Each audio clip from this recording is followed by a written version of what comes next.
د 15 اګست د سیلاب وروسته د منډې پل لا خمخغه شان نیمګړی پروت دی چې عامولس ته ترې سخت مشکلات راولاړ دي.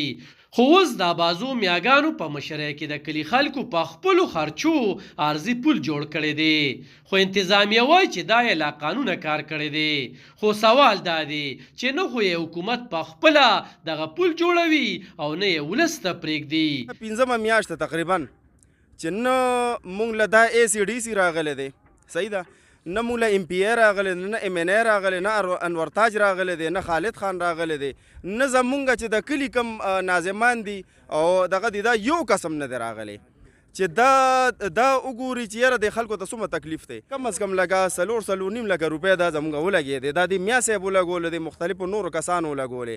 موږ سره خپلې پیسې نه دا د کسان راله راکوي، وایي په دې باندې روټۍ وخورئ. سهار ټایم کې ته راشې چې صاحب ته ووایه 15 بجې 4:30 بجې 6 بجې راشه دلته کښېنه چې ته رش وینې، مازدیګر راشه رش وینه. دې وخت کې خو خلک هر سړی مزدور کار دی او نوکر پیشه دی، خپلو کارونو ته تلي. زنانه هم چې چا مبارکي او غم خادي راځي نو سهار وختي کې ځي، دې وخت کې رش څه کوي.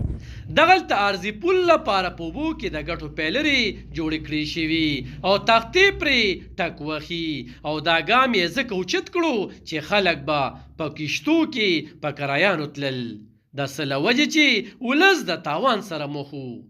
خو دا چې ولس ته د پل د نشتون له وجې څه مشکلات دي نو دوی وایي ستاسو مخکې دا اے سی صاحب چې راغی دا به په خپل تروني راغلی، دا به چا رالیږلي. مونږ خو چې دې ړومبې وکتل نو مونږ ویې کو دې مونږ له څه امداد راکوي یا څه پیسې راکوي، نو هغه الټه مونږ ته وایي دا بند کړئ کار. لکه دا د حکومت دا کار دی چې مونږ اول راله په خپل هم نه کوي حکومت، او بیا چې مونږ په خپل جیب نه کوو نو بیا وایي دا بند کړئ. نو انشاءالله دا ټول عوام ولاړ دي چې دې مونږ باندې دا پل بندوي، مونږ به ورته دا غټ سړک بند کړو، دا ډیم به پرې بند کړو. دا څه خبره ده؟ بل خوا انتظامیه د پل د جوړولو د پلان په ځای وایي چې ولس کم پل جوړ کړی دی نو دا لا قانونه دي او دوی به د انتظامیې نه اجازتنامه اخلي.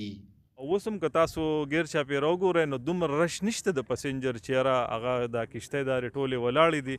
د پل ضرورت د پل حوالې سره خو به بس ډي صاحب چې پرمیشن ورکړي نو بس دا دې هم ورسره کنټینیو شي. پل ضرورت خو به زه چې وینم نو زه وایم چې څوک شته نه، داسې کشتۍ هم ولاړې دي بهر هغه دي سایډونو ته ولاړې، رش د پسنجرز نشته دی. نو د پل ضرورت خو به د علاقې د خلکو ته هم پته وي چې یاره څومره زیات رشي په یو ځای باندې نو ضرورت محسوسیږي. خو زه نه ګڼم چې یاره دلته کې دومره د آر پار خلکو تلو راتلو رش نشته دی. د اسسټنټ کمشنر خبره په خپل ځای یو لوی سوال دی چې د رش د نشتون له وجې د پل ضرورت نشته، خو سوال دا دی چې د پړانګ غار تحصیل، تنګي تحصیل او شب قدر تحصیل د ولس ترمنځ د رابطې دغه یوازنی پل څومره مهم دی.